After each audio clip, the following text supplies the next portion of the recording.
Singrauli digital India और पारदर्शी शासन के दावों के बीच सिंगरौली में सूचना के अधिकार आरटीआई से जुड़ा एक मामला चर्चा का विषय बन गया है।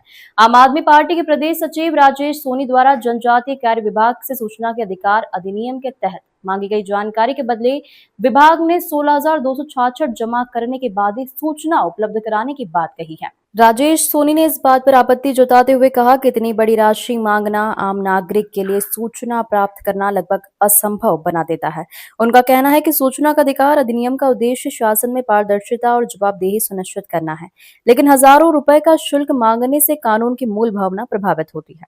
उन्होंने कहा कि लोकतंत्र में प्रत्येक नागरिक को सरकार के कार्यों और सार्वजनिक धन के उपयोग से संबंधित जानकारी प्राप्त करने का अधिकार है। यदि सूचना प्राप्त करने की प्रक्रिया में इतनी महंगी हो जाएगी तो आम व्यक्ति आरटीआई का प्रभावी ढंग से उपयोग नहीं कर पाएगा।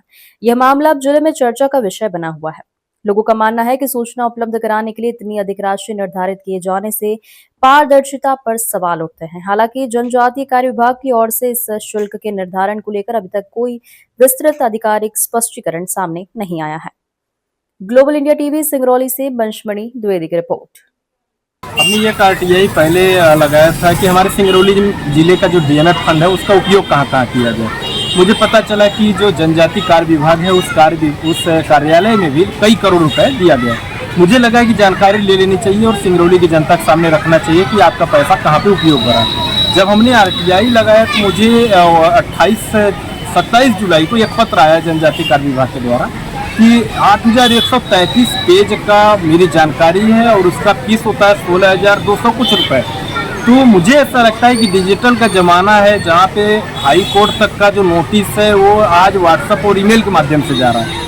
तो इन विभागों को भी ऐसा होना चाहिए कि स्कैन कॉपी हमारे मेल आईडी पे भेज दें और हमने उसका तरीका भी ढूंढा है। हमने 2JI के तहत एक एप्लीकेशन भी आज लगा दिया है कि मैं वहाँ पे खुद सर्वे करूँगा, निरीक्षण करूँगा अपने पेपर का और जो मुझे उचित लगेगा मैं उस पेपर को ले लूँगा। लेकिन मैं आपके इस चैनल के माध्यम से बताना चाहता हूँ कि ये भी जिस प्रकार से सिंगरौली में कागज़ों को छुपाने का एक तरीका ढूंढा जा रहा है, ये बचने वाले नहीं हैं।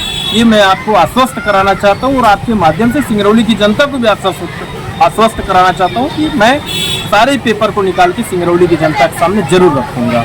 हम देख रहे हैं कि आए दिन जो है तो आप कोई न कोई गतिविधियों में आगे उजागर करते ही रहते हैं। शासन प्रशासन क्या कर रहा है, ज़मीनी स्तर पर जो हकीकत है, जो होना चाहिए, उसके लिए आप सदैव आवाज़ उठाते रहे हैं और आगे भी इसी तरीके से उठाते रहेंगे। क्या कुछ कहेंगे इसे लेकर के? हम यदि आज जिस मुद्दे को लेकर चले हैं, मेरा मेन उद्देश्य था कि सिंगरौली जिले में जो लगातार सड़क दुर्घटना हो रहा है, कई दूर दराज क्षेत्रों में हम जाते हैं, देखते हैं कि लोग नदी और नालों का पानी पी रहे हैं क्योंकि उनके पास शुद्ध पानी नहीं मिल पा रहा है।